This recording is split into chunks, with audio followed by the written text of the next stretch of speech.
Are you wondering how you can contribute to Funniest Thing? Don't flip out. Go to patreon.com/funniest thing. Whoa! Oh! That would have been crazy. Welcome to The Funniest Thing, Yes. where each week we share stories about how stepping out boldly always leads to better than expected outcomes. Yes. Yes, it does. I'm Darrell, and this is Ed McMahon. Yes. I'm Ed McMuffin. Ed McMuffin. Oh, what are we doing here?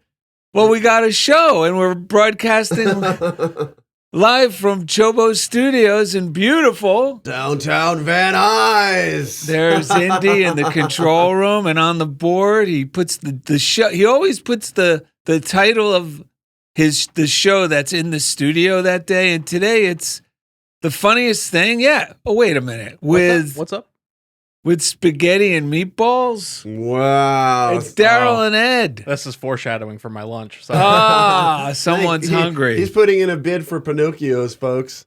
Thank you, Indy. Oh, Thank yeah. you. I heard Anytime. that you were saying that the Chobo Studios had a phenomenal 2023 and looking forward to another It's been amazing. 2024. Yeah. We grew 26% in 2023. And really all thanks to you guys. You guys were our first customer, and I'm just so grateful for you guys. It's been growing so much, and I'm just excited for this year. And you Thank you. use the tools yourself.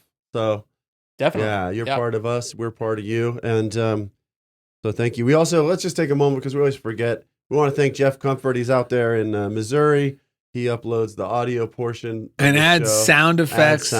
That's right. And each week, he takes us right into the comfort zone. Yeah. Today we have an interesting show. Yes. This show is a great tool. Yes. And it's very advantageous for kicking off this new year, or any time you want to start really enjoying your heart's desire. You're going to need to do what Darrell and Ed call ghost busting. That's right. You know, we had to do some ghost busting when our guests stopped responding. We had one guest in order, and he had some technical issues for some reason involving his laptop and some snow or rain. He had to go underground, deep cover. Why did I picture his laptop was pushed into a snowbank for some reason? But at any rate, we blessed it. No one here freaked out. We came up with a few different ideas, and then Darrell lit up and said, "I know who it is," and that person just happened to be sitting by, writing a truth talk. But isn't it funny? That was my first idea, was Nancy. Yeah, that's right. And now and we tried others that we thought would probably be, what would you think? More convenient for them. Yes. Because we figured Nancy might be busy.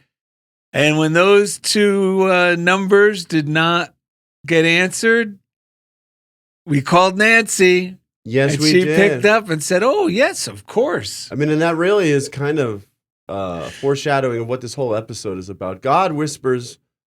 The first idea the inspired idea, is actually the one that is the closest. Let me just read this. It's called Ghost Bustin' with Reverend Nancy Norman. Trust your crazy ideas. Do not allow ghosts of the past to divert you from your true calling. Inspired ideas seem crazy only because they do not conform to the old, worn-out beliefs we have had about ourselves. These old beliefs and ideas are simply worn-out old ghosts of the past. Old ghosts of "you're not qualified," "you'll never earn enough doing that," "that's too good to be true," etc. Now is the time to ignore the ghosts, take a bold step out of the old and into the new. On this episode, Darrell and Ed encourage listeners with the ancient truth that the highest is the nearest, meaning your greatest desire is nearest to you. And during the second segment, Ghost Bustin' Reverend Nancy Norman launches us all out of our old haunts and into our true calling with today's reading, New and Wonderful, which we might have to read ourselves. Yes, it's on one of our phones. Yes. Yes. Your greatest desire is the nearest to you. Yes. Man, you'll be on fire when you recognize that. Want to do the cheese and crackers, though, reading first? I kicked this all off. Before our breaths? I thought... Okay, we're going to do cheese and crackers. I think if we give a good example... Cheese and It's time for cheese and crackers. Yeah, because I feel like we've all been this person, and... We can still be this person. I had that... it was... Okay, I'll tell. Remember the gas story, the air story I had? Oh, yeah, that's me perfect. Being that person. Yes. All right, go ahead. Let's hear this. All right. This is from, I don't even know if this book is still in publication. It's from 1953. It's called Minute Masterpieces. It's compiled by Lucy Gertsch. So if you're looking for it, that's the book. It's actually a Mormon publication, we found out. Yeah, right? but it has writing. It doesn't. Well, yeah, it says Salt Lake City. There you have it. What I'm going to say is, but it's loaded with what does it quotes. Look like? What does it look like without that cover on it? What does that look like? Green Minute Oh, Masterpieces. So God, that's beautiful. Well, if I you're don't know why online, those paper covers go on there. Minute Masterpieces. Yes. All right. If you're not on YouTube, if you want to see what we're doing, you can get on YouTube, Funniest Thing with Darrell and Ed, and check it out. Subscribe. So it's a compilation of great, uplifting philosophy, prose, and verse, which have been an inspiration to the author who compiled it. And this particular one is called Cheese and Crackers. Are you ready, folks? Yes. You may have heard it from Joel Osteen, who online has his own version of it that he kind of updated it, but he took away some of the meat off the bone. He kind of sometimes hides his like unity metaphysical kind of roots. Oh yeah, because people might get upset. The old ghost stories might get upset, but we're not afraid of ghost stories. Let's hear the real story. No, and actually in the acknowledgments, Ed brought up it being unity because in the acknowledgments, this particular excerpt in this book came from the Unity School of Christianity. Okay, you ready? Yes. Once I heard a speaker tell the following story. A certain woman had long wanted to take a cruise and had saved her money to that end. Finally, the day came when she was able to purchase a ticket for the much-desired voyage. As she carefully planned for the trip, she said to herself, "Of course it would be wonderful to eat in the dining room on the boat, but I wouldn't have enough money to eat all the meals there.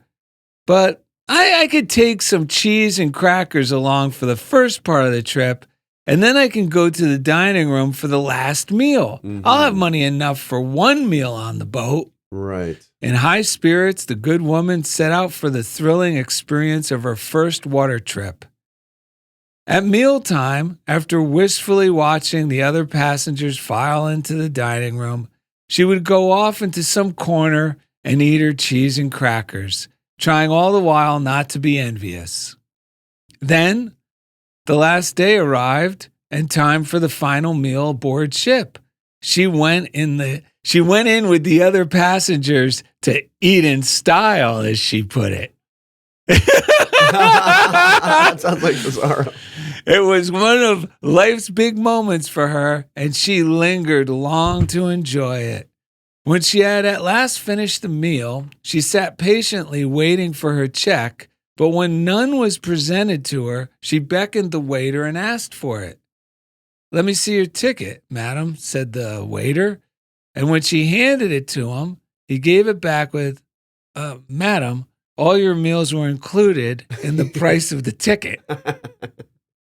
Of that woman, without hesitation, we say, how stupid. Why didn't she look at her ticket? Or why didn't some other passenger tell her she could eat on the boat? But of ourselves, what do we say? Right. Are we not all passengers on God's big universal ocean liner? In our ignorance of what our ticket includes, do we, like the woman in the story, eat cheese and crackers? Right. Come, for all things are now ready. It is your Father's good pleasure to give you the kingdom. Hitherto have ye asked nothing? Ask, and ye shall receive, that your joy may be made full. Yes. Eye hath not seen nor ear heard, neither have entered into the heart of man the things which God hath prepared for them that love him. Mm. And yet we do stick to the cheese and crackers. Oh my God. And that's by Grace A. Thompson. Dude, I got to tell you this real quick. The tire pressure, what do you call it? Indicator on my car was telling me that one of my tires was low. The alarm. The alarm thing, the little on the dashboard, on the readout in front of you there. And so I had a lot of old ghost stories about car maintenance, taking care of this thing, how hard it is. Like, and it really, when I think those things, it creates this world where it's an unloving world. What am I going to do? This is so hard. And I couldn't find the screw or whatever was going on. So I had heard on like some Instagram video a while ago, like a snarky little video. Yeah, not everyone knows this, but if you get gas, they have to give you free air or something, right? So I got gas at this station, and right when I did that, like this guy pulls up into where the air is, and he like has this red. Wait. Did you get gas because you thought that was part of the deal? I needed gas, so half a tank, but I wouldn't have gotten it unless I thought I needed it, right? Needed the air. I thought that was my like negotiation chip to get the free air. Okay, this is getting good, folks. This is sick thinking. This is cheese and crackers. I felt horrible. It didn't feel like myself, but it was so active. That's the key. We don't feel like ourselves when we're in that space. My mind was not on fire. So it was very wormy. So, and then this guy, like a red Maserati, like it's nighttime. He pulls up and sits in his car for a while, right where the air is. There's never anyone there. Like puts some chapstick on, brushes his hair, and I'm just like blessing the whole thing. Kind of like one part in it and one amused by it. Finally, he goes around, he takes each cap off, puts it in a special place, does each tire. It just takes the longest thing I've ever seen. And he paid for the air, right? So I pull up, I back in, and it says like $2 for the air, right? And so I'm like, all right, I got gas. I march up to the front, like, because instead of feeling like I live in a generous world, I'm thinking, I got him. He has to give me air. But wait, I'm in some kind of hostage negotiation. This is an amazing story, because I'm wondering if even that guy, that guy that you materialized, was like the perfect character. It was like from a comedy movie. It's a guy in a living Lamborghini putting on chaps. Then he carefully takes off each cap, and then he himself even pays, which reinforces, you got to pay for this. It was insane. So this is where it got even better, because I go up to the window and I go, I just got gas. Can you turn the air on for me? And the guy gets straight. He says, well, do you have your receipt? And now, like, the part of me that the world's against me is like, I don't have a receipt. Maybe I can get my phone and show you. And then finally he turns around and is like, listen, idiot. The air is free. Didn't you see the sign? This is cheese and crackers. It's the exact same story. There's a big sign that was perfectly out of my point of view. From both places I was parked, I couldn't see it. It says in big letters, free air and water. And he just stuck it to me, and I just started laughing. I go, oh my God, you're messing with me. This is amazing. And so fast forward, right? That was the perfect lesson, first of all. Oh, man. It cleared so much from my head. I had to laugh at myself. Dude, it really shows how our consciousness creates the movie. Yeah. It really creates the movie. I really got to pay attention to what feels good. If it doesn't feel good, then find another thought, another thing to focus on, something else to do in that moment, right? So 2 days later, I get out of my house. I go down, I look at the water. It's like really windy. I don't surf, but I just I was going to get my tire fixed, but everywhere I went near my house, there was construction. 20 friggin' cars in the parking lot. These places are usually empty. Everywhere I went, it kind of like directed me to the beach. I went to the beach. I just breathed in some air, got back in my car, got a hunch to go to this place where I had bought the tire gauge to check my air.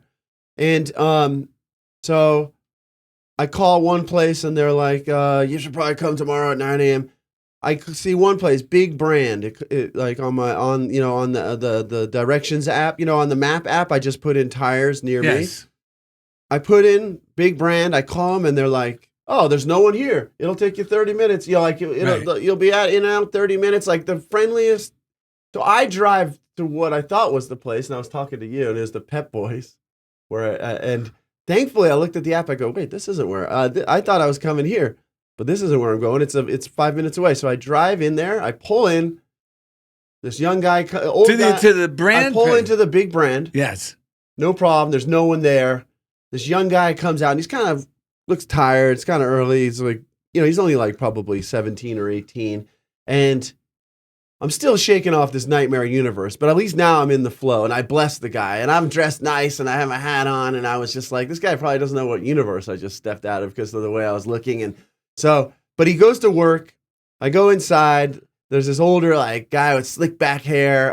This big white dude, like an old time gas station attendant. Yes. And this is a much better script than that other one. Yeah, and he's super friendly, and we're talking about little small talk. And this was the amazing thing. He comes in when it's done, and he goes, I go, how much owe you? No charge. But if you want to tip the guy out front, I don't have any problem with that.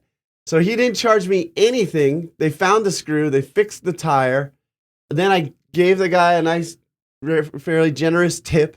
This guy who was kind of like, wasn't that like the most outwardly friendly. You're young. You're not always that. He lit up and he was so delighted. And I just had a total different experience. I went from begging for free air to being willing to pay whatever it would take to fix my tire, and then the heavens opening up and going, no, it's free. It's here for you. It was insane. I'll go back to that place. I highly recommend that place, Big Brand, to anyone. It's off of Pico and on Veteran in West LA. But the main thing was, the thing that led me there was going with this feels good. I'll go this way. I don't know why, but I'll try this place. This feels good. I'll go there. All of those good feeling nudges are the things. I mean, it seems so basic, but I'm learning in a major way right now that the thoughts that feel bad are not true. And they seem really true in that moment if I've been believing those ghost stories in the past. Well, some people have taught, most people, a good portion of the world believes and teaches if it feels bad, it must be the case. Yeah. If it feels bad, then you must be overly concerned about it. Yes. But the truth is, the opposite is true. Right. If it feels bad, if you move into the spiritual way of looking at things, or the fourth dimensional, if you're living life from that higher place, yes, it becomes clear, like even I do when I look back over my experience, any experience, but even over my lifetime, the truth is the thoughts that feel good are actually in line with or corresponding with the truth of our divinity, right? The harmony of the universe, yes, the order of life, divine order. And that's why they feel good. That's why that ancient saying, the highest is the nearest, meaning your greatest desire is the one nearest to you. It seems too good to be true, but that means it's true. Like Florence Scovel Shinn always says, nothing is too good to be true. Yeah. Nothing is too good to last. And the reason those other thoughts feel bad, yes, it's just like when you injure on the third dimensional realm, if you injure yourself, something's went wrong and it hurts. Right. But when it's healed, or when there's no harm to your physicality, you feel good. There's no pain. Well, our thoughts run everything's vibration. Our thoughts run with that same principle. Yeah. But somewhere along the line, man started saying to each other, oh, yeah, you better worry about that. If you know what I mean? Because that must be true. But here's the thing. And that's why we're talking about eliminating ghosts. Mm-hmm. Do not allow ghosts of the past, meaning these old beliefs we've come up with for ourselves or we learned from parents get in the way, divert me from our true calling. And a true calling doesn't have to, because when I first would hear true calling, I thought it meant some big deal destiny for me. Like, Right. meaning the ultimate job that I'm going to have and I'll be happily ever after. True calling is in every instant. That's right. The true calling is you going with not fighting, not resisting. Okay, there's traffic here. I'm going to go this way instead. Not resisting it. Yeah. And not beating yourself up in the process. And eventually you ended up in the perfect place. It happens every time. It happens every time. And what we're trying to get through our noggins, Darrell and Ed, is to believe these good feeling ideas as true. I had a really good feeling idea last week that I would not need to go in for jury duty. Yeah. Oh, yeah. Because I had jury duty this week. Mm-hmm. And I felt really good about it. But then fear creeps in. And here's the little seductive, not fear, but concern. What if I have to go in? It's going to disrupt my day. I'll have to make little sandwiches to take with me.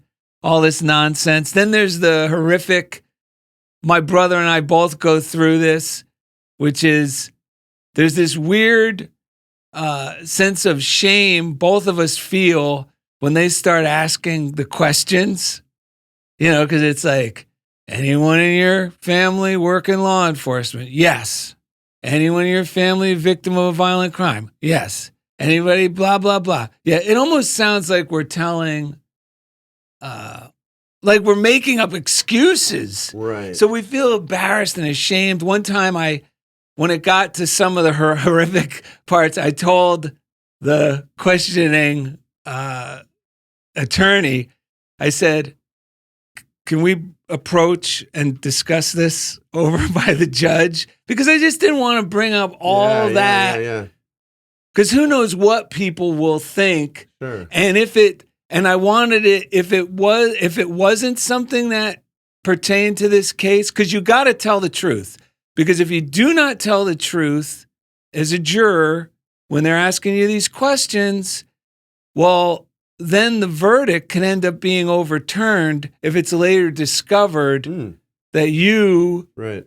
actually experienced something like that, or you actually, because then the whoever's involved can say, well, the jury didn't disclose that, and we're sure that had something to do with the choosing of the verdict. Interesting.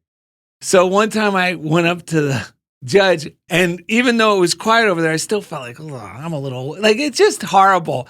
So I have to let go of that, because part of me goes, yeah, I don't even know why they call me. I had to let go of all the resistance, Yes. all the justification of why I shouldn't go. And I just said, you know what, God? I did what Ed did a few weeks ago when he didn't want to go to Lowry's dinner. I said, you know what, God? I would love if I didn't have to go show up to jury duty. And anytime the little fear would come up, like, yeah, but that's too good to be true. You got to be willing to accept it. I said, no. I said, you know what? This is what I would love, God. And if this is divine order, it dissolves and dissipates. Then when the fear came up again, I go, nope.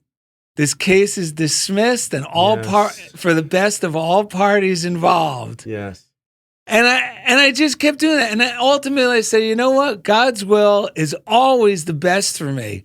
So if even by chance I get called in, it's going to be for some greater good that I can't even imagine. Right. And that took all the resistance out of it. Yes. I mean, I had to do this all week, such a Of little course. insignificant thing. Right. And I didn't stop my life, because that's another thing I would do, because I was always such a good boy, because I was afraid of getting punished, that, if I knew jury duty was coming, I would, better not schedule anything that week. Mm-hmm. Ironically, my neighbor said, oh, yeah, I got called for jury duty. And then I got called to work out of state So I was really had to turn that thing over. Yeah. So I just thought like him, like I'm not going to not make plans. Right. So I made plans even to go visit Jen on Friday. Yes. That's Ed's wife, at her shop to pick up some things over there. And it turned out I didn't have to go in, but I had to use these tools. And there were so many little ghosts it made me aware of. Yeah. And the one tool that worked, and because I was using it, because this was something that every night it's like Russian roulette. Yeah. Where you look in to see if you're going to be called in. I get it. Yeah. So because I had to keep throwing the ghost out of that, Right. I started even in traffic and things I was doing. And I suggest this ghost busting tool was like, even in traffic, any thought that wasn't loving, I had to extinguish. Yes. Unless I was giving Ed a hard time. Yes. Me and however many other friends that you text. That's called love where I come from. Yeah. But anyway, anytime I started getting like resentful of other people in traffic or Right. upset, or thinking about something else other than this, I would go, God, remove this anger towards this driver and direct my attention to who you would have me be. Mm-hmm. And it instantly takes me out of, wait a minute, your mind will instantly shift you to a higher idea of yourself. Because instantly my mind goes, well, wait, I don't want to be this guy going beep, beep, beep. Right. I don't want to Yeah. be that guy. Like when you do this prayer, I go, no, I'm just going to be que sera, sera. And I start feeling love for other Yes. drivers. The same thing if the justification of why they even call me, it's a waste of time. Me and my brother get called and then we just have to go home. Nope. Relieve me of this Yes. resentment and direct my attention to who you would have me be. And I start going, no, if they call me in, I'm going to be a legitimate Yes, gentleman. that's right. I am grateful. I'm an American citizen, and look at how much I'm given, and this is it. This is my duty as an American. Yes. I mean, it shifts you. It shifts you into the affirmative, and from that place, conditions start to correspond, just like how Ed's experience with the tire. Right. Story number one versus story That's number right, two. that's It's right. incredible, folks. That's right. This great paragraph from Marianne Williamson, Darrell's old girlfriend, A Year of Miracles, for today, says it's a two-part thing with the ghost stories, because the world has trained me to believe in the illusion of fear and separation. So it's hard. The fear is real. The hard part is real, and to disbelieve in the truth that lies beyond them. Yeah, I don't deserve it. It's That too there is good to nothing be good true. out there. Yep. But so believing in the fear and disbelieving in the inspiration, that's the two-part ghost story that'll kill you. Today I make a stand for truth as I extend my perceptions beyond what my senses reveal to me to what I know to be true in my heart. I commit to the realization that only love is real, and I recognize the ultimate non-existence of anything else. This way I gain the power of a miracle worker, a channel for God in his will that only love will prevail. Yes. Okay, we got two postcards. Well, Yes. one postcard from Kirky. Oh, I got one I got to read that goes along with you, Ed. Can I read this one? Yeah, you want to read it now? Yeah, this is Okay. also from Kirky. Right. And it's got something funny written on the front. And on the back, it says, the world we see is a movie we have produced with a script we have written. At any time, we can change the script and the movie by changing our thoughts about it. Yes. Important. Oh, and that's from Alan Cohen. This one says, I was having a really bad time, but then you came along. Now everything is wonderful. Thank you, Ed. You're welcome. I realize that fear is not godlike, since it contradicts the divine presence, repudiates limitless love, and denies infinite good. Therefore, I know that fear is a lie, a fraud. It is neither person, place, nor thing. It is merely an impostor that I have believed in. I have entertained it for so long that it seems as if it were really something, and it attempts to make me believe that 2 and 2 are 7 and that the earth is flat and that God is limited. Today, I repudiate all fear. Let's see here, enter into conscious union with the Spirit. I accept good as supreme, positive, and absolute. Oh, that is so good. And then we got a nice message from Jillian, fan of the show. Oh my God, this is a neighbor. Hand-carved, brought to Darrell's house. Yeah. Dear Darrell and Ed, quotable quotes. Do not entertain thoughts that do not entertain you. Your divinity, your success, your great health. Cheers, Jillian. Thank you. Love Gidget. Thank you for the podcast. On the back it says, you bring smiles, laughter, jokes, and wisdom. Keep on keeping on. Thanks for sharing your insights. Thank you, Jillian. Man, my mind is getting on fire. When we're talking about the dimensions real quick, I was realizing 3 dimensions is, because I was thinking about when I was in math when I was younger, the length, like height, length, width, and depth. Yes. Like that 2D is just a flat picture. 3D is us in real time. 4th dimension is time, to recognize that things are moving along. Because that's the first thing our mind forgets. We just look at a fixed picture of what's around us. And then we forget that time this whole thing is moving forward. So like the healing is in time, right? Like it's going to happen naturally. But I think 5th dimension is spirit, which is what moves time, like which transcends time. Yes. So I think that's why it's really, when you bring spirit into it, I really think that's, because I've heard this, someone just said that 4th dimension, what people call 5th dimension. But I think mathematically it is so, because 3rd dimension is just the space. 4th dimension is adding time. Space is always moving along. It's never stagnant. It's moving forward. And then the 5th dimension, I think, is when spirit, what is behind time? What is, it's what, because spirit plays with time. Spirit can expand time. Yes, time, yes. Right? So that was just something that dawned on my I'm glad you brought that mind. up. So because I used to get stuck in thinking only the 4th dimension was spiritual, because some of the older books, right, like even Florence Scovel Shinn, the world of the magnificent, the spiritual realm is the 4th dimension. We're in the 3rd dimension. But now if you take it with the science that's developed since that book was written, it makes it clear, because that's why healings can be instantaneous, is because now you've moved beyond the realm of time. Right. And our expectation we put on time. Yeah, because trusting time is good. That's a good first step. Because, the nightmare is this thing's is going to stay this way forever. But baseline, you can accept that there's some healing that's going to happen. If you can accept that, now you're flowing with time. But then if you can go to the next dimension, which is spirit, which is the 5th dimension, where this stuff doesn't even exist. There is no time. There is no injury. There is no wound. There is no imperfection. Now you're really cooking, because now spirit is affecting time and changing transcends everything. it. Yes. Yeah. At the very least, that time that we'll take will be heaven instead of hell.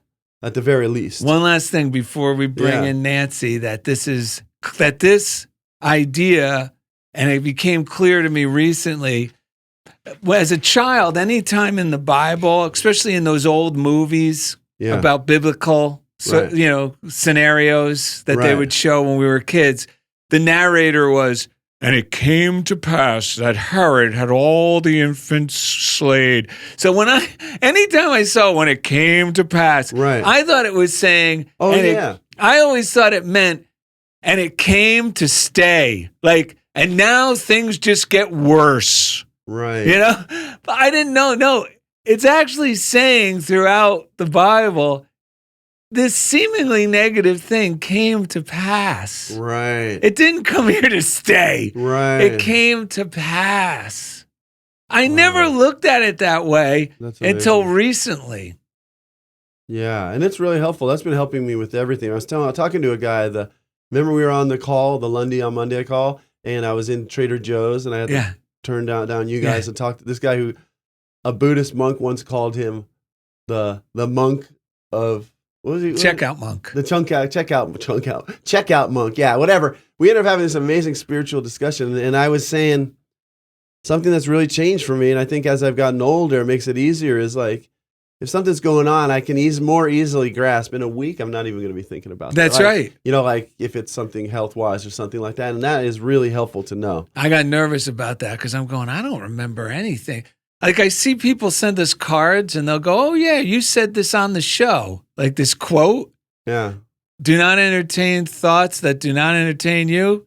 And I'm thinking, I said that? Yeah, that blipped through my mind. I that rings a bell. But isn't it funny how we don't even have our mind? I don't know if it's a good thing or a bad thing, but que sera, sera. I think that was either inspired by or from Ike. Because can't you hear him saying that? Do not entertain thoughts that do not entertain you. Yeah, it does sound like an Ike, but either case, I don't even remember saying that from Ike. Well, I'm glad. That's why I love these friendly reminders. I'm the same way. That's why I sometimes listen to the show because I get just as much out of it as anyone else because I'm hearing it for the first time in a lot of ways. One last thing on YouTube, Kathleen Herlovic said, oh, wow, she was commenting on the Nancy Prospering Norman Power Show. of Imagination with Reverends Kathy and Nancy Norman. She said, I love all of you, and I love the show so much. I love the group format with several people discussing these ideas. I listened to you while you were on Unity. So glad you're on Patreon. Thank you, thank you, thank you. Thank you, Katie. Well, Katie says thank you. Yeah, thank you. And by the way, thank you and we just magnify and multiply those Patreon contributions. I'll be back. We'll talk with Fazaro, see if he'll be back on Tuesday for a prosperity this week. Yeah. Zoom. We're all kind of refiguring how often we want to do it, but we'll do it this Tuesday and go from there. The best part about this, before we bring on Reverend Nancy, let's take a deep breath to clear our mind. Oh. Because this stuff, man. And this affirmation is about listening, believing that inspired idea, and don't let the ghosts of the past ruin it. In fact, this is how we feel when we have the courage, the audacity to step out boldly from the naysayers and realize the little kid in us is free to go, I was right all along. Joy was the solution, right? Let's take a deep breath. And who is the famous Buster Poindexter? Oh, he was a great metaphysician. Me mind on fire, me soul on fire, feeling hot, hot, hot. I hope I get it right. Me mind on fire, me soul on fire. What is it? Feeling hot, hot, hot. Me mind on fire, me soul on fire. Feeling hot, hot, hot. Coming up next, Ghost Bustin' Reverend Nancy Norman launches us all out of our old haunts and into our true calling with today's reading, new and wonderful, and a whole lot more. Thank you for listening to Funniest Thing with Darrell and Ed from Chobo Studios. Look at this guy. Yeah. Welcome back to Funniest Thing with Darrell and Ed from Chobo Studios. We got an amazing guest, a surprise guest. Oh, yeah. Blessing of a guest, an amazing friend, an amazing minister, an amazing truth teacher with like true roots in the Unity movement and still at it more than ever online, sharing the good news with us and many other blessed At people. Joy of Unity, Joy of Life. .org. UnityJoyOfLife.org. Her name is Reverend Nancy Norman. How are you today? I am doing fabulous, and I am so delighted to be on my darling. I call you guys the darling duo, the darling duo, Nice. the two of. Well, thank you. That's I'm how delighted to be here. you and Kathy are kind of a darling duo as well. Yeah. All right. So, did you want to share anything? Do you have anything to read, or shall we ask Nancy what her thoughts No, are? we got to get Nancy's thoughts on this subject. That's always a good idea. So, Nancy, you've been listening to us. I know you just hopped on last moment, but did you have any inspired thoughts after listening to the first segment? Yeah, I do. You brought up the word boldly. And I have been working with that word boldly for about 2 years now, because I realize we, as wonderful true students, all too often don't step out boldly to accept our good. Right. And I realized that a couple of years ago, and I thought, no, boldly, I'm going to step forward. And so a friend of mine, it's funny when you decide you're going to go a certain way, how other things come into your life. There will be people that will say things or recommend a book or something which enhances your life once you decide. Yeah. As I a couple of years ago, well, this friend of mine who every year he looks at the Chinese calendar for the Chinese New Year, and it's always represented by an animal. And he called and he said, Nancy, you're not going to believe this. This is a wonderful year. 2024. It's the year of the wood dragon. And he said, let me read to you a few things that it says. And listen to this. Opportunities await the bold. We are blessed. And we're to experience life to the fullest. And sometimes that means stepping boldly into the future, stepping boldly into something we've never done before. I mean, look what you guys are doing with your program. I bet when you first started, funniest thing, that was a bold act. Certainly. And it probably felt a little scary. Did it feel a little scary? Oh, yeah. Oh, yeah. Yeah. But look where you are now. And look how many people you're blessing. So anyway, he went on to tell me that so this is a year, it's very, he said, it's filled with good fortune, but you must have passion, creativity, confidence, intelligence, and courage to pursue your dream. Yeah. But all of that takes boldness and a complete trust that there's a higher power that is for us, not against us. I think all too often we did, for instance, 2023, right before 2023 was about ready to be released, I woke up one morning and I was in a downer. And I thought 2023 wasn't there was a bunch of bumps in the road with 2023. And then you know how the human mind goes, yeah, I wonder what 2024 is going to be. And you go down that rabbit hole. And as you guys were talking about the ghost of the past, you think, oh my God, what's 2024? And you began looking here and looking there. And I hope this, and I wonder this, and that. I found my mind going right down that rabbit hole. We have to be ever aware and catch ourselves because we're more than the human mind. And I said, no, stop it, Nancy. You're not feeling so good right now. Stop it. This, you know better. And so I thought, okay, 2024, we're going into 2024. Well, what rhymes with 2024?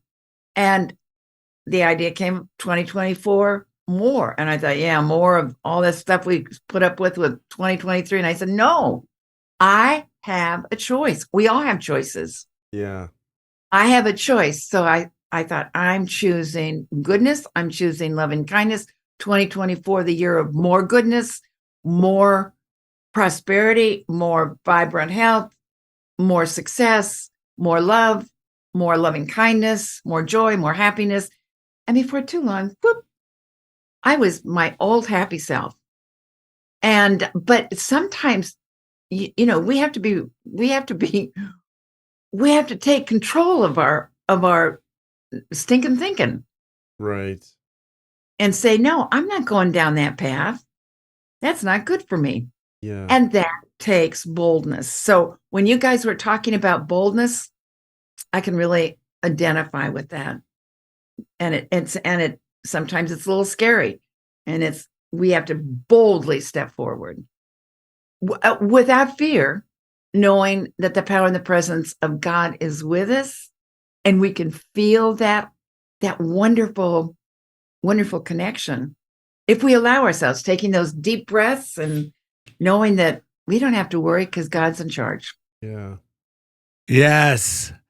I've found, actually, I was given a few new affirmations last month from Stephen Tom Thorpe, who is the audio visual guy up at Unity of Santa Barbara that he heard from someone who gave a workshop there that he had to stay and videotape.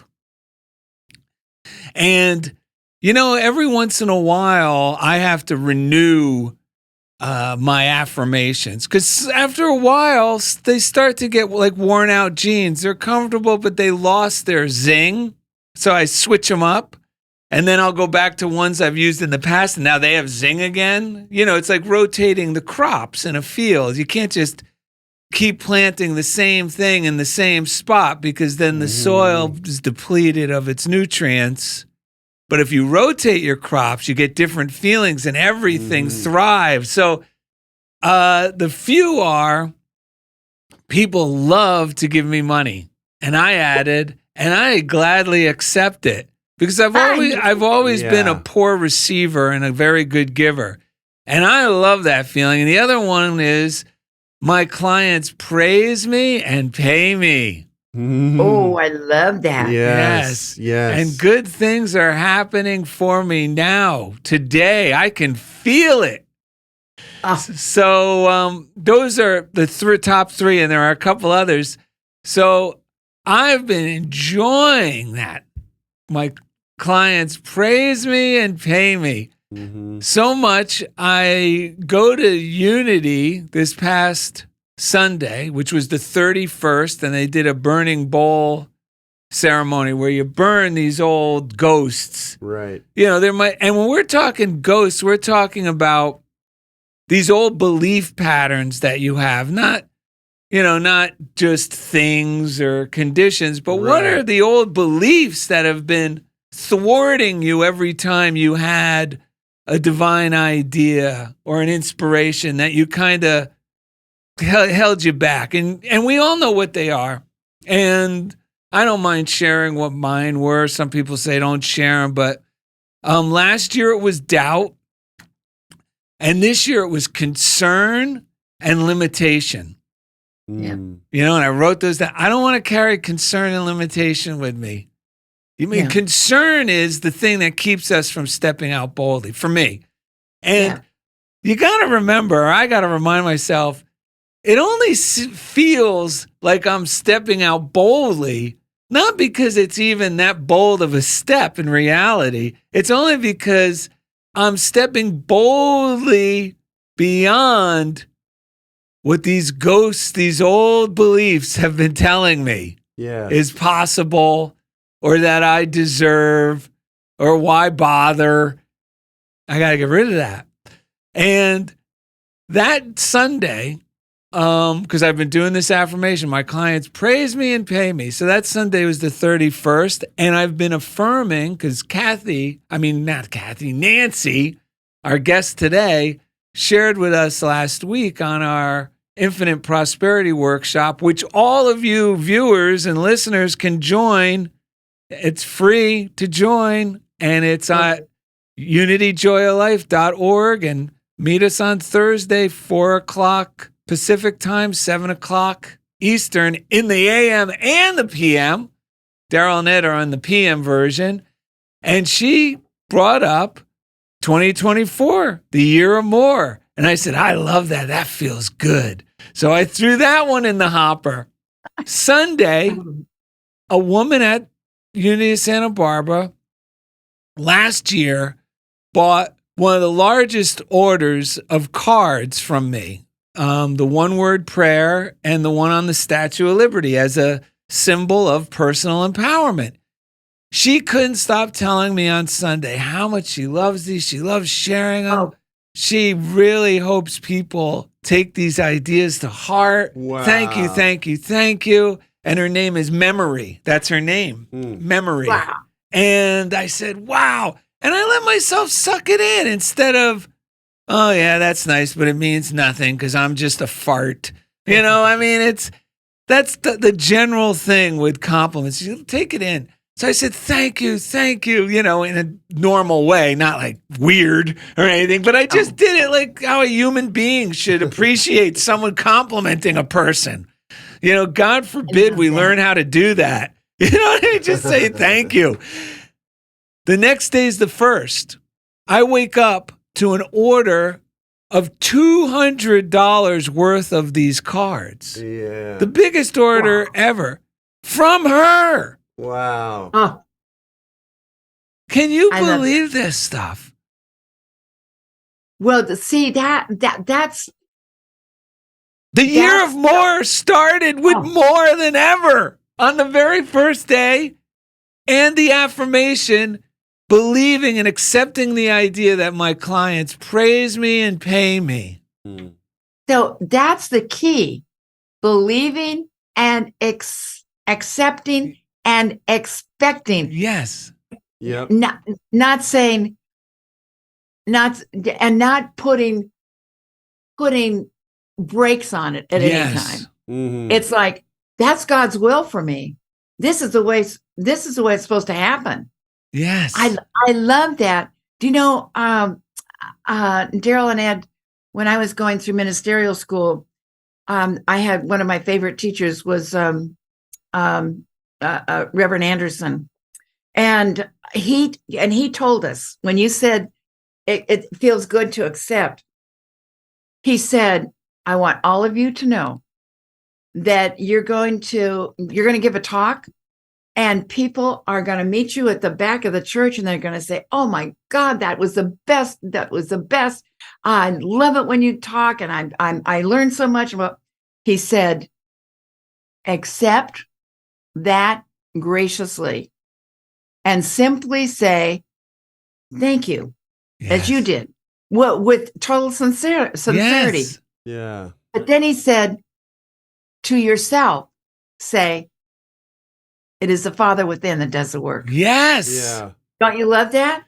Yeah. And he said, and likewise, he said, there will be people who come through your line and say, that was the worst sermon I've ever heard. I couldn't Yeah. wait to get out. He said, simply say, thank you. And inwardly say, it is the Father within that does Yeah. the work. Yes. And that way you don't take anything egocentrically. Yeah.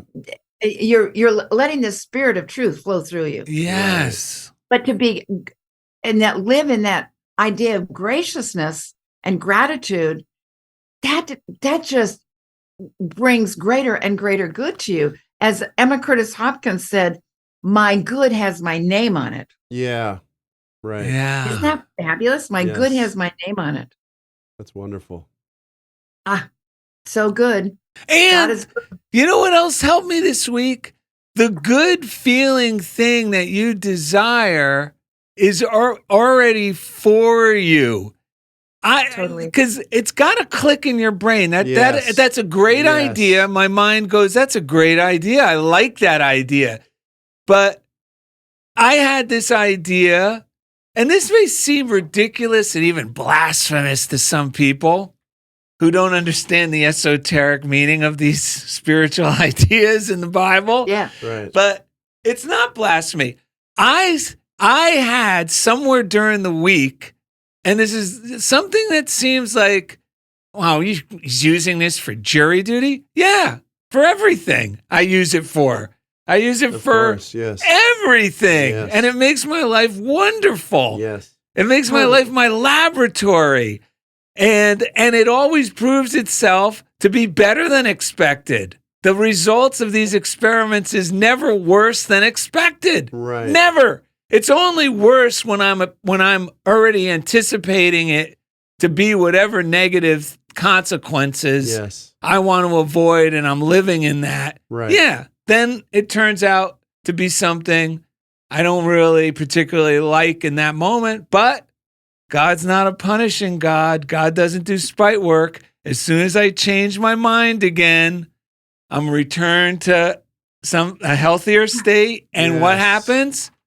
Something miraculous happens to where I'm not suffering in that condition for much longer. Yeah. And it turns out better than expected. So I started going, okay, if this is true, that the good I desire is really for me, I thought to myself, because I got a fleeting feeling, this is when all these ideas, I got a fleeting feeling of how good, it slipped in my mind of how good it would feel to know that throughout the week and on Friday, I didn't have to go into jury duty. Because once I got called, I went through the whole week and I thought, ooh, I'm winning. Friday, they're not going to call me in. Why would they call me in for one day? And they called because I wasn't really applying these principles to it. They called me in on Friday and I had to show up the next week as well. So it was 1 week of Russian roulette and then 1 week of showing up. So here's the thing. I got a fleeting feeling of how good it felt to hear that you're not going to be needed this week. And instead of going, well, that's foolish. What if it's God's will for you to go in? Like we can use spiritual things to make us feel bad too. No, I instantly had that thought that you just said that good that I desire is already for me. That's really what God wants for me. Yeah. And I could accept that. And I felt it. It didn't last a long time. It was fleeting. But I got a hold of that feeling and this is it. Yeah. And I bet you remember that feeling. Yes. I mean, you're even the cells and atoms of your body remember that feeling. Because remember, thought plus feeling equals manifestation. Yes. You have to have the feeling. And that's when I knew in that instant, my subconscious accepted this. Yeah. Yeah. This must be the case. Yeah. And then, of course, our mind, because there's so much noise to the contrary, the news, things that seem to have, things we hear. So, of course, I dropped out of it, but I kept hanging on to a Florence Scovel shin, and she said, if you grasp for even a second the feeling that it is possible, that means you get that feeling with it, your subconscious has already made it so just continue to celebrate. Right. So I just decided I'm going to choose to believe what Florence Scovel Shin said. Totally. I love that. Do you know that I was talking to a commercial pilot recently because I'm doing some work on flying a plane and getting the landing and everything. And I'm using that as a metaphor. Yes. But I thought I need to have, I'm talking as a passenger. I don't know what's going on up at in the cockpit. So I happen to know a commercial pilot, and I called him and I said, this is what and he's a metaphysician. And I said, this is what I'm working with. Can you tell me what is it that you all do up in the cockpit that I'm not aware of? And I've always said for years about setting goals. We have to set goals and dreams and visions. Write them down. There's good for you, greater good for you, and you ought to have it. But you got to be clear about it. Yes. And you have to write it down. And oftentimes I use an example as you wouldn't go to an airport and walk up to the counter there and say, give me a ticket. What would they say? Where do you want to go? Right. Well, no, I just want a ticket. Well, we can't give you a ticket until you know where you want to go. Well, guess what? That's what life is all about. And as I was talking to this commercial pilot, and I was telling him that, he said, Nancy, when he said, let's say we're leaving LAX, the airport in Los Angeles, he said, we can't even take off without a flight plan. Yeah. Without, we know what the winds and everything are going to be. We have already there radio frequencies that we go in and out of. And he said, guess what? If we were going to Miami, we know what runway we are going to be landing at before we even take off and close those doors and take off. That's what we need to do with our goals, dreams, and desires. Yes. We have that. And then, the rest of it, the flight is, we just follow those instructions, and there's a higher power that takes over. And he said, all of a sudden, we are approaching Miami and circling Miami, ask the tower, tell the tower we're landing in runway 23, and they say A-OK, and we go in for a landing. I thought, so there's nothing in life that functions just with, oh, well, whatever. Oh, what, your will, okay. It's like God gives us the desire so we can put it down. It has our name on it. And that desire knows what runway or what life it's supposed to land in. It's there for us, and it's circling, waiting to come in and be expressed by us and bless us. Well, and this is great because it also, that's perfect reason why millions and millions and millions of flights reach their destinations safely without a hitch, because you can go, well, they're making plans. No, they really can't predict everything that can possibly, but you know what they are doing? They are doing what Jesus taught, what Hermes Trismegistus taught before Jesus, which is they're using their creative visualization. That's what they're doing. And the pilots, because they're already, you cannot tell a pilot or anyone, you're going to be landing in Miami on this runway without any of them seeing beautiful Miami, sunshine, and the plane coming down. They're already seeing. They're seeing, like, believe they have already received. They may not call it prayer, but they're praying the way we all pray. That's why I love, there's a song in Unity that I love. Every thought's a prayer. We're not just praying. We're going, oh, whoa, please. When I'm putting my hands together or when I'm meditating, I am praying all the time. Yeah. What prayers am I praying? Am I praying like these pilots are praying without even realizing they're praying? Because I was thinking, as you're telling me, I go, holy cow, all they're doing is making a positive affirmation for the whole crew. Yeah. And then they go, and they're like, oh yeah, this is going to be a no-brainer. We're going to be there, and we're going to be landing on that airstrip.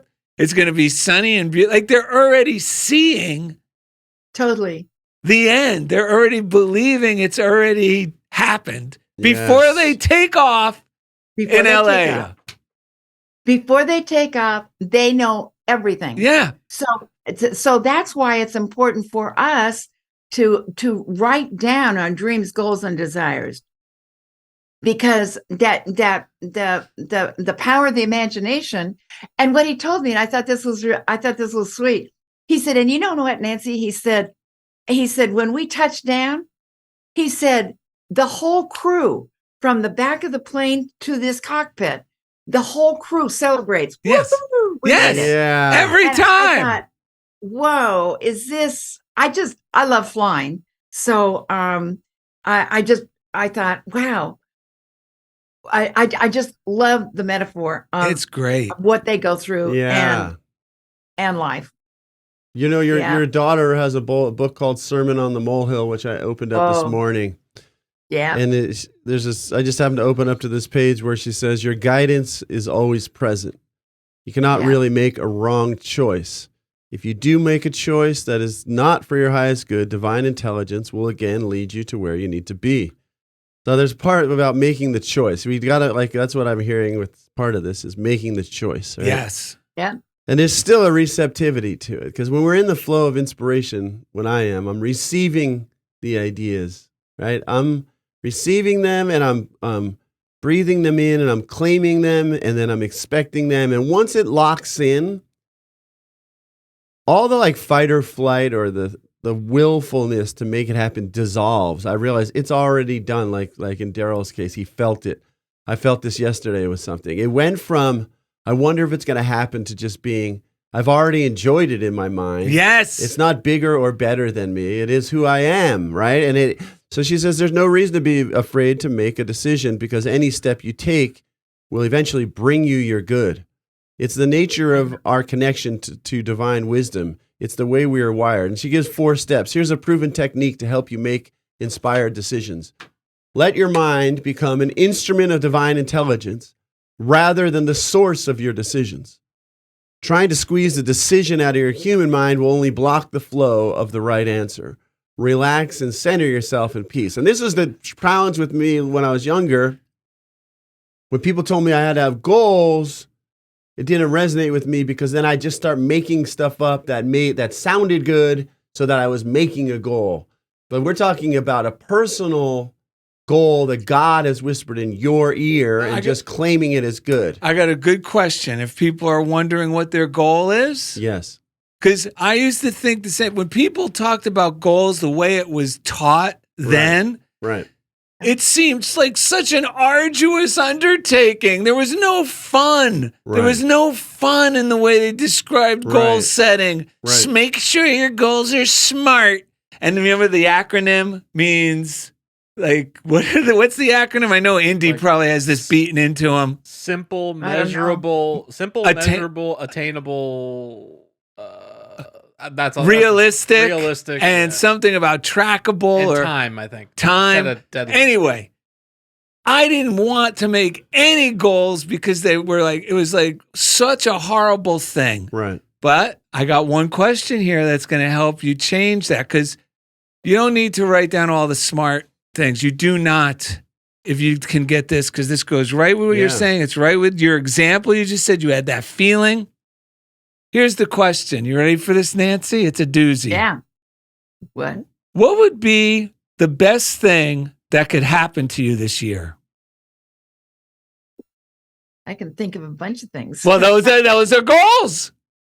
Yeah, I know. Those are the goals. Yeah. Yes. What would be the best thing that can happen to you this year? Ask yourself that when you're not watching or listening to our show later. Yeah. I'm using this one.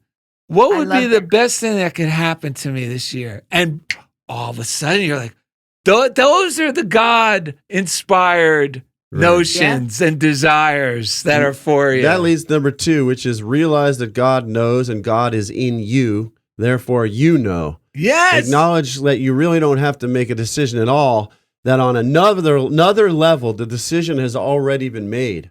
All you have to do is feel what resonates with you.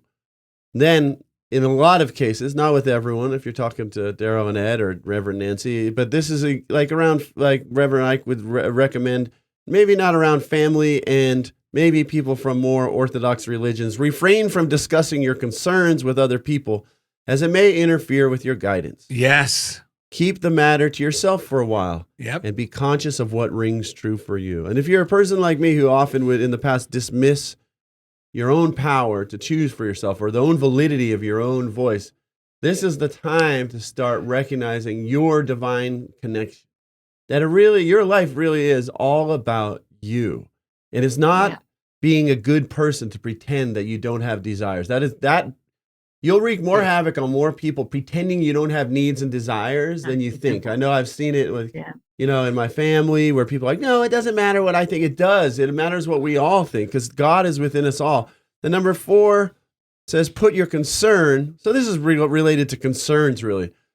Put all the concerns out of your mind and affirm. This is key because the guidance is going to come in, even on the plane.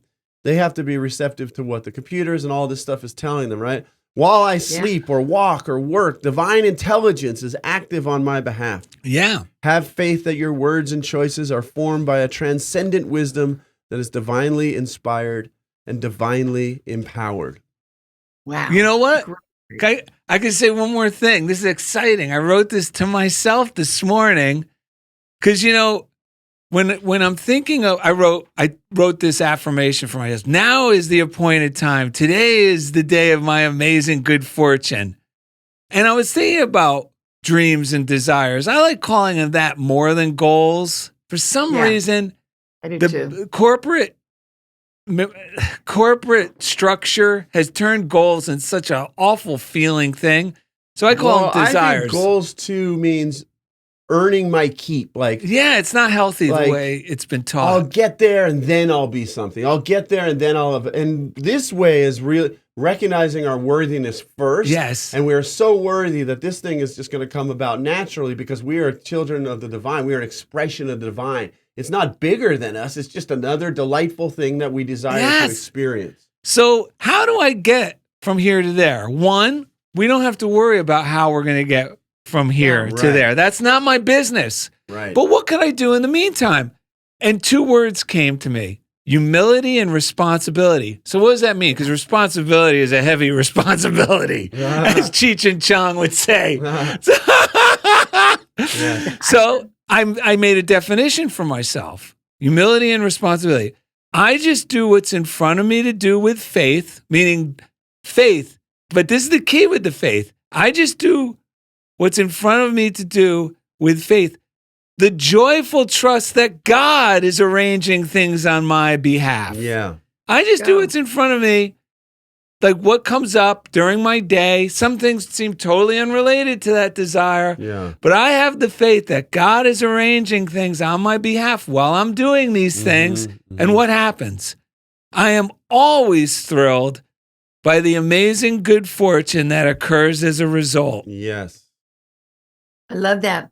God is arranging things on my behalf. Yeah. I could do anything with that. Yeah. Knowing And that. so we have the dream, goal, or desire. We have that. We see the end result. What happens between the dream, goal, and desire and the end result?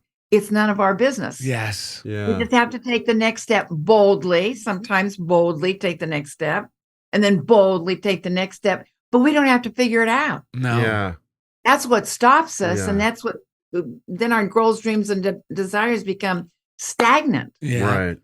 Because we try to figure it out, and our little human mind just can't fathom the greatness of God. That's Yeah. right. So I love that. I love that. I love that. You know, this Good. goes along with, this is a really helpful thing to think about, this tool I've been using, which is, am I trying to make something happen? Am I struggling to find positive thoughts? Or am I in a mode of receptivity where I'm just receiving divine ideas? The difference between that is night and day, because one means that the ghost stories have taken over. They're telling me I'm not good enough. There's like a fight or flight instinct that's trying to do it, even if it's focused on the thing that I think I want. That's too hard. It'll burn me out. Yeah. But it's better to take a nap or take a moment to relax. I was surfing in a day when it was a little bit above my pay grade in terms, it was bigger than I thought it was going to be. And I just sat out there, and part of my brain's going, I got to do this, I got to do that, or I'm comparing myself to those guys, they're doing, and then I said, this isn't going to work. I got to get out of this fight or flight mentality and get into a relaxed and happy place. And because you can't, whatever the situation is, it's not bigger than you. You're an expression. I'm an expression of the divine. So I just let all that go. I imagine my wife being in the shop. I imagine being there with her, not even thinking about this, and going. I imagine my niece painting she's like 3 years old. She painted my fingernails. I got out of this whole weird mental thing that I had generated where there was all this pressure. And I just went back into feeling good and happy. And from that place, and my motto that day was, and this is something that I was talking to my wife about last night. A lot of times this spiritual stuff in the past was like dramatic and traumatic and digging stuff up. So my motto that day, and I'm applying it to my spirituality as well, nothing dramatic and nothing traumatic. Nothing like that. I paddled out that day. Nothing dramatic, I'm not trying to prove to anyone or pretending there's going to be a trope. There's no one. And I've been doing that with my spirituality. Like, sure, some of this dramatic, they'll come up, but let it pass. Bless it. Don't get involved in groups where that becomes the highlight of it. And we all get to talk about these dramatic and the traumatic. Leave that. That's the trash that's on its way out. Yep. It's on its way out. We've been trained by TV and by so many things to fixate on the dramatic and the traumatic. That's what the news basically is. It tells us that that's important. It is not important. What's important is what the divine is doing. That is like the shedding of the old skin. Let the old skin go. Don't focus on it. Oh, look how gross it is. Let it go and keep tuning back in. What's God doing? What is God doing? Because like Darrell is really emphasizing, what would you say? The hiest is the nearest. The highest is your greatest desire is the one nearest to you. Yeah, and we've been taught the opposite. We've been taught that the traumatic and sure, maybe someday if we're lucky that the highest will come to us, but the highest is already actually here. Yes. All of that dramatic and traumatic is being shed, but we just have to bless it, love it for a moment if we need to, but then let it go and realize that we're so much better than that. We're so much more worthy than that. That's ghost busting. That's ghost That's busting. leaving an old haunt. That's leaving. And now, man, was that an old haunt for me? That is an old haunt for all of us. Yeah. Do you know? Can I leave you guys with something that I found fascinating? Yes. You know, God is always talking to us in some ways. So see a billboard or say something on TV or hear something on the news or something. It's like guidance for us. And so some friends of mine were on I-95 here in Florida, and they were going through some stuff, and they're metaphysicians. And all of a sudden, this truck pulled out right in front of them. A big truck, a dump truck. And it was kept up. You know how some trucks aren't kept up? This was kept up. And the wife said, "Oh my God, there's our answer." And this truck in bright red, big letters, they took a picture of it. They showed it to me. It said, "God is good." Exclamation point. Wow. Now, was that a sign from God for them or for probably many other people? But I thought, for that truck to come right in front of them, and it's like, you don't have to worry about this, whatever it was. God's good. God's got your back. Right. Behind anything, God's there. God's got your back. God is good. That's the other thing along those lines is being willing to. I got to go on such a different page from the ghost stories that the ghost story is like, how am I going to get this? The God story is, what if I got the best wave of my life right now? What if Darrell and I and Nancy had the best show ever right now? What if all of those ideas that I've been dreaming about, what if that person calls right now? What if that answer is here right now? What if that? And that's the God is good story, because this stuff that we thinking that we have to reach a goal, that we have to become someone new for that goal is just bringing us up to speed with who we actually already are. We were fed on these crappy, crummy stories that told us so much garbage, and we got used to thinking that had anything to do with who we are. It has nothing to do with who we are. The good is it's just getting us up to speed with who God knows us already to be. And man, we'll be a delight to the people around us and be able to bless others in so many ways. And so remember, if you're out there, I know you because I know me. If your mind reverts to, well, I got to do a lot of work, I got to go through the dramatic and the traumatic. No, that is not the right trail to go down. Bless that part. Do what you got to do to bless it and let it go. And then start going, what if this is already here? What if this is so much easier than I've been making out? I'm saying this to myself in real time right now. What if that idea that that crazy idea, like that fleeting moment is actually so much more real than any of this crap? What if I just keep affirming that and being just like a child and affirming that? What could happen right now? You're closer than you think. Closer than you think. You are closer than you think, ladies and gentlemen. All right. Nancy Norman, unityjoyoflife.org is your. Come see us on Thursday. Yep. We will be It there. has been such a pleasure to be with you all and to start the new year off with the darling duos. Duos. You sound like Darrell with the way you're saying that part. What's the darling what? Duos? Darling duos. Duos. Yes. The darling duos. Well, we have a story. It's an incredible story about you. Yeah. It's considered one of those miraculous. It's a miraculous healing, but it's always right there under your nose, and it takes the great metaphysicians to pull it off. So, bent over and obviously in pain, the old man with a cane hobbled laboriously through the sanctuary and into Nancy Norman's office while the choir practiced. 10 minutes later, he came out walking upright and moving gracefully and quickly.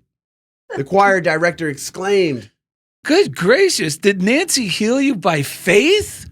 The old man said with a smile, "No, she just gave me a cane that wasn't 6 inches too short." The solution is always right there. Nancy's an amazing healer. Yeah, amazing healer. She just said, "No, you bozo. Here, your cane's too short." Wow! Hallelujah! I think it's safe to say now that me mind on fire, Yeah. me soul on fire, feeling hot, hot, hot. Party people all around me feeling hot, hot, hot. Visit DarrellandEd.com Nancy Norman, we love you. UnityJoyOfLife.org. to find easy links to everything we do. And thank you for being a part of Funniest Thing with Darrell and Ed. See people rocking, hear people chanting, feeling hot, hot, hot. Keep up the spirit. Come on, let's do it. Feeling hot, hot, hot. Yeah! Why don't they sing that at Unity? Right? That would be great. $500. Really? See, $200 for you, sir. $100 for you. What the heck? No. $100 for you. No way. Are you serious? Yeah, I'll give you $100. Of course. Thank you so much. When you record your podcast at Chobo Studios, you're helping people in need. Here at Chobo, we take a bold stance on helping the community by giving away 10% of all revenue, not just profit, to kind, hardworking people in the streets of Los Angeles. And thanks to all these wonderful podcasters, we've been able to give $1,400 this year alone through our kindness initiative, Chobo Kindness. Brought to you by Chobo Studios, LA's premier podcasting powerhouse. Follow for more.